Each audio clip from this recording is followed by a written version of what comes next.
YouTube पे पहली बार ऐसा फॉर्मूला, ऐसा घरेलू उपाय बताऊँगा, 6 चीज़ें जो कि आपके किचन में अवेलेबल होती हैं, इनका प्रयोग करके दोस्तों आपको एक चूर्ण, एक पाउडर बनाना सिखाऊँगा जिसका सेवन आपको दूध के साथ करना है। आँखों की रोशनी 15 दिन में दोस्तों 99% तक तेज़ कर देगा। तो चलिए बिना टाइम वेस्ट किए स्टार्ट करते हैं। वीडियो को लाइक करना बिल्कुल भी ना भूलें, है ना? हमें कुछ भी लाइक करने के पैसे नहीं मिलते हैं।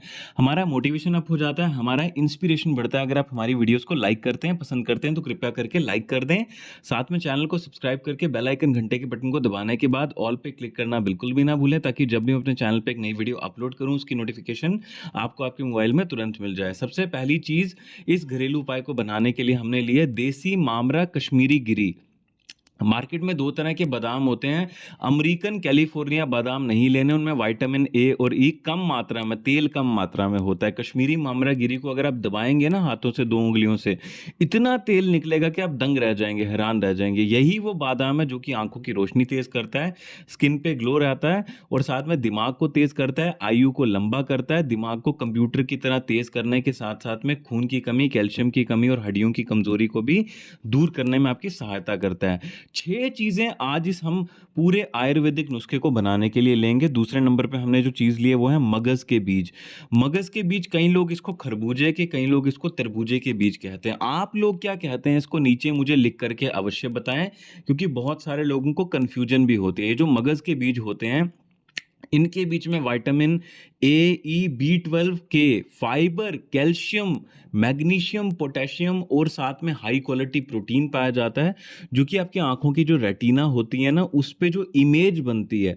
अब ब्लड सर्कुलेशन कभी-कभी क्या होता है कि सही से वहाँ पे ना पहुँचने के कारण ना आपकी आँखों की रोशनी कमज़ोर होनी स्टार्ट हो जाती है, या फिर सही से दोस्तों आपकी रेटिना में इमेज नहीं बनती है। तो ये मगज़ के बीज बहुत बेहतरीन होते हैं अगर आप सही तरीके से इसका प्रयोग करने की विधि के बारे में जानेंगे। तो ये दोस्तों आँखों की रोशनी को तेज़ करने में आपकी सहायता करते हैं। मगज़ के बीज ख़ासकर ऐसे लोग जिनको हड्डियों की, कैल्शियम की कमी है, उनके लिए भी बहुत अच्छे माने जाते हैं। अगले नंबर पे यानी कि तीसरे नंबर पे यहाँ पे मैंने ली है फेनल सीड्स। इसको हिंदी में हम सौंफ कहते हैं, आप सभी को पता होगा। और हमारी आयुर्वेद की ग्रंथ चरक संहिता में दोस्तों सौंफ को अति उत्तम औषधि माना गया है ब्लड सर्कुलेशन, रक्त के संचार को पूरे शरीर में तेज करने के लिए। अब देखिए, आंखों की रोशनी दो तरह से कमजोर होती है, एक तो उम्र बढ़ने के साथ साथ में, एक तो बचपन से। इससे कुछ भी फर्क नहीं पड़ता है कि आपकी आंखों की रोशनी कब से कमजोर है।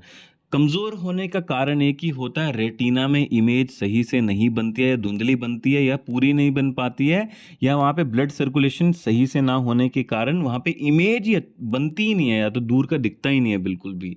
तो उसको दोस्तों रेटिना में आपके ब्लड सर्कुलेशन को तेज करने के लिए सौंफ बहुत अच्छे माने जाते हैं। प्राचीन काल से सौंफ का इस्तेमाल माउथ फ्रेशनर के तौर पे हमारे इंडियन कल्चर में किया जाता है, आप सभी जानते होंगे। अगले नंबर पे यानी कि चौथे नंबर पे यहाँ पे मैंने लिए कोरिएंडर सीड्स, जिसको हम हिंदी में धनिया के बीज कहते हैं।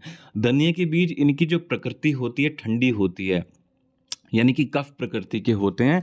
तो गर्मियों के मौसम में अगर आप इनको बादाम के साथ में लेंगे ना, जैसे मैं आगे आपको वीडियो में ये चूर्ण बनाना सिखाऊंगा, तो ये जो चूर्ण है आपको गर्मी भी नहीं करेगा। धनिया के बीज भी आंखों की रोशनी को तेज करने के लिए विटामिन ई और ए और बायोटीन इसमें प्रचुर मात्रा में पाया जाता है। साथ में धनिया के बीज ऐसे लोगों के लिए भी बहुत अच्छे होते हैं जिनको पेशाब खुल करके नहीं आता है।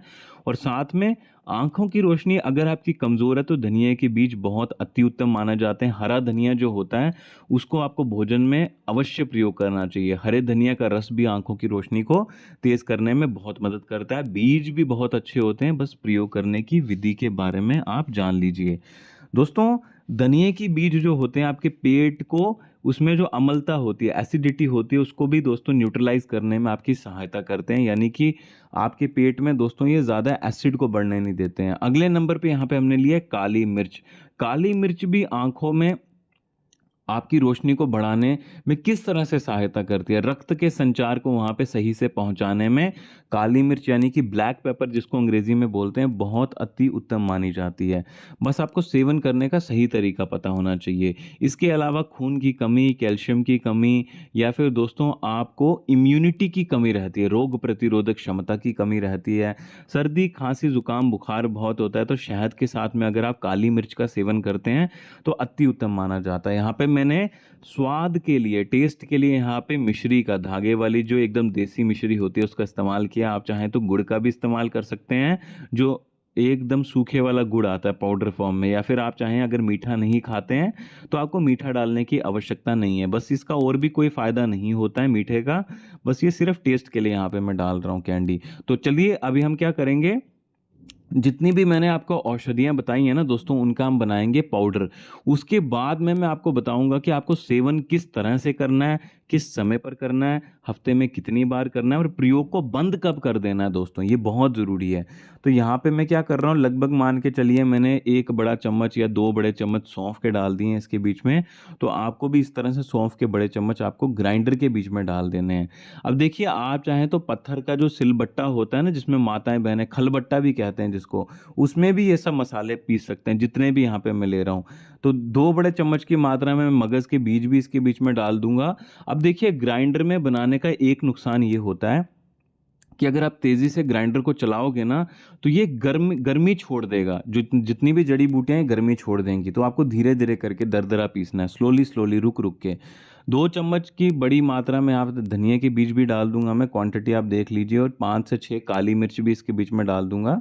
तो आपको सभी जितनी क्वांटिटी मैं आपको वीडियो में दिखा रहा हूँ, लाइव करके दिखा रहा हूँ, ये एक्सपेरिमेंट और चूरन बना करके लाइव दिखा रहा हूँ, इसी तरह से आपको बनाना है। कम से कम 8 से 10 बादाम आपको बनाने हैं। एक चीज़ का ध्यान रखें, जिनकी बॉडी पित्त प्रकृति की है, यानी कि बहुत गर्मी के मौसम में ऐसे भी उनकी बॉडी गर्म रहती है, तो उनको सूखे बादाम इस तरह से नहीं डालना है। उनको क्या करना है, रात को पानी में बादाम भिगो देने हैं, सुबह उठ करके छिलका उतार देना है इसका, फिर इसको ग्राइंड करके पेस्ट बना लीजिए और दूध के साथ में आगे मैं जैसे वीडियो में बताऊँगा वैसे सेवन करना है। मीठे के लिए यहाँ पे शुगर कैंडी, यानी कि हमारी धागे वाली मिश्री का इस्तेमाल करके इसका पाउडर बना लेता हूँ इस तरह से। तो आप देख सकते हैं कितना दरदरा पीसा है मैंने, एकदम बारीक पाउडर भी नहीं बनाना है, दरदरा बनाना है। अब आपको करना क्या है दोस्तों, सेवन किस तरह से करना है, आइए उसके बारे में जानते हैं। ये जो आपका पाउडर बन करके तैयार होगा, सबसे पहले तो इसको कांच की डिब्बी में, किसी भी कांच की डिब्बी में स्टोर करके आप ना 1 से डेढ़ हफ्ते तक, वीक्स तक रख सकते हैं। लेकिन ये बहुत अच्छा रहेगा अगर आप हर दिन प्रतिदिन ताज़ा बना करके प्रयोग करें। अब डेली में आपको डेली तो प्रयोग करना नहीं है, वो अभी मैं बता रहा हूँ कि इसका हफ्ते में आपको 3 बार सेवन करना है। वो भी ये जो आपका चूरन बन करके तैयार होगा, इतनी मात्रा में, आधे छोटे चम्मच की मात्रा में ही आपको दूध में मिलाना है रात को सोते समय। अगर आप सुबह सेवन कर रहे हैं तो पानी में मिलाना है आपको। आयुर्वेद में दूध का सेवन रात को ही किया जाता है। जिन लोगों को दूध नहीं पचता है पानी में ले सकते हैं, लेकिन तांबे के बर्तन का पानी होगा तो ज़्यादा फायदेमंद होगा। उसको आधे छोटे चम्मच की मात्रा में दूध में या पानी में मिला करके लीजिए, और साथ में हफ्ते में 3 दिन लीजिए। सुबह या रात को आपको दिन में एक ही बार लेना है। जो दूध के साथ ले रहे हैं रात को लेंगे, जो सुबह ले रहे हो पानी के साथ, तांबे के बर्तन के पानी के साथ। इतनी क्वांटिटी में आधे छोटे चम्मच की मात्रा में दूध में मिला करके लीजिए, और 1.5 महीने के बाद ये प्रयोग बंद कर दीजिए आप। दोस्तों, आंखों की रोशनी 15 दिनों में 99% तक तेज नहीं हुई तो फिर मुझे आप कहना। धन्यवाद दोस्तों।